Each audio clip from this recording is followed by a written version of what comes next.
Bonjour, je suis Sarah Mondoloni, actuellement postdoctorante à l'Université de Lausanne, mais auparavant j'ai réalisé mes travaux de thèse dans l'Institut de biologie Paris-Seine qui est rattaché à Sorbonne Université. Lors de cette thèse, je me suis intéressée au rôle des récepteurs nicotiniques dans les circuits de l'addiction à la nicotine, et ce, en utilisant une manipulation originale des récepteurs grâce à la lumière. Je suis honorée d'avoir été récompensée pour les travaux que j'ai réalisés dans l'équipe de neurophysiologie et comportement, qui est dirigée à la fois par Alexandre Moreau, mais aussi par Philippe Faure. Et je tiens à remercier bien évidemment tous les membres de l'équipe ainsi que nos collaborateurs, sans qui ce travail n'aurait pas pu aboutir.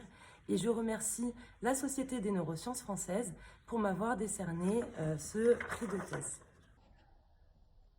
Hello everyone, my name is Mustafa Safai and I'm extremely honored to be awarded this prize. First of all, I would like to thank my supportive PhD supervisor, Dr. David Roux. When I joined his lab in Marseille, I didn't know much about neuroscience, but during my study from 2016 to 2020, I learned a great deal from him. Many thanks to David.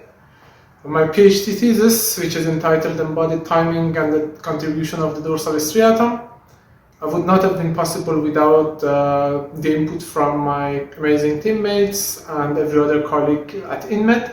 Many thanks to all of them. And last but not least, I would like to say how grateful I am to Société des Neurosciences for this great honor. Thank you all. Bonjour, je m'appelle Robin Vigourou et j'ai effectué ma thèse à Sorbonne Université dans le laboratoire d'Alain Chédotal sous la supervision de Kim Nguyen Bacharvet.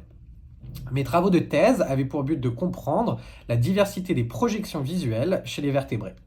J'aimerais énormément remercier la Société des neurosciences de m'avoir décerné ce très prestigieux prix de thèse 2020. Tous ces travaux, ainsi que tous ces résultats, n'auraient pas pu être possibles sans l'aide de nombreuses personnes que j'aurais malheureusement pas le temps de remercier aujourd'hui. J'aimerais tout d'abord remercier les membres du laboratoire d'Alain Chédotal ainsi que l'Institut de la Vision. J'aimerais également tout particulièrement remercier tous les collaborateurs qui m'ont aidé à obtenir tous ces résultats. J'aimerais ensuite remercier l'école doctorale ED3C, Cerveau, Cognition et Comportement, de m'avoir donné une bourse ministérielle afin d'effectuer mes travaux de thèse. J'aimerais finalement remercier la Fondation ARC, Recherche sur le cancer, de m'avoir attribué un financement de 4e année de thèse. Merci beaucoup.